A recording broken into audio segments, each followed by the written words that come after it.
শিক্ষার্থীরা আসসালামু আলাইকুম। ভার্সেটাইল টি একাডেমি পেজে তোমাদের স্বাগত। আজকে আমরা আলোচনা করব নবম শ্রেণীর বিজ্ঞান অনুশীলনী বইয়ের বংশলতিকা অধ্যায়ের সপ্তম সেশনের 47 এবং 48 পৃষ্ঠা।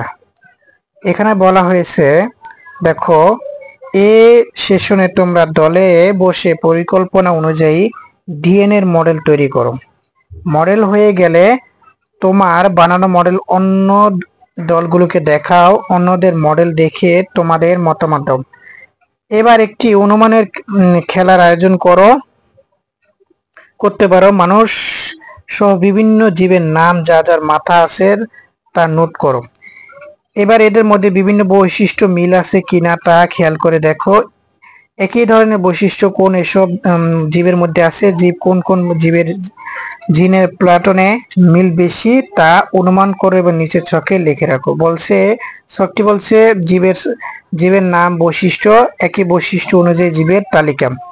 এরপরে 48 পৃষ্ঠায় বলা হয়েছে, দেখো, নিচের সময়ের সাথে ঘোড়ার বৈশিষ্ট্য পরিবর্তন হয়েছে তা একটি উদাহরণ দেওয়া আছে।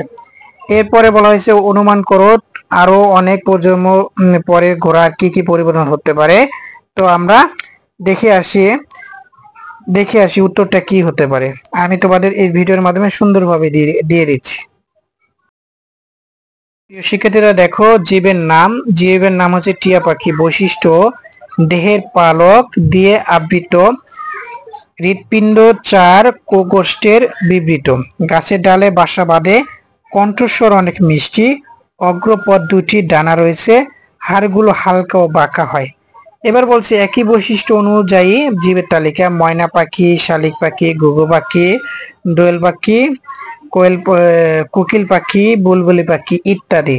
এরপরে বলা হয়েছে, শিক্ষার্থীরা প্রশ্নটি ছিল অনুমান করো যে আরো অনেক প্রজন্মের পরে ঘোড়ার কি কি পরিবর্তন হতে পারে। তো উত্তর: ঘোড়ার উচ্চতা বৃদ্ধি পেতে পারে, ঘোড়ার আকার বৃদ্ধি পেতে পারে, 500 আঙ্গুলের ক্রমক্ষয় হতে পারে, দৌড়ের সময় গতি বৃদ্ধি পেতে পারে, দাঁতের আকার আরো বেশি বৃদ্ধি পেতে পারে। তো প্রিয় শিক্ষার্থীরা, তোমরা দেখলা 47 এবং 48 পৃষ্ঠার উত্তর আমি এই ভিডিওর মাধ্যমে দেখিয়ে দিলাম। ভিডিওটি কেমন লেগেছে তোমরা কমেন্টের মাধ্যমে জানিয়ে দাও। চ্যানেলটিকে সাবস্ক্রাইব করো এবং পেজের মাধ্যমে দেখে থাকলে ফলো বাটনটি বাজিয়ে দাও। পরবর্তী ভিডিও দেখার জন্য বিশেষ অনুরোধ করা হলো। সবাই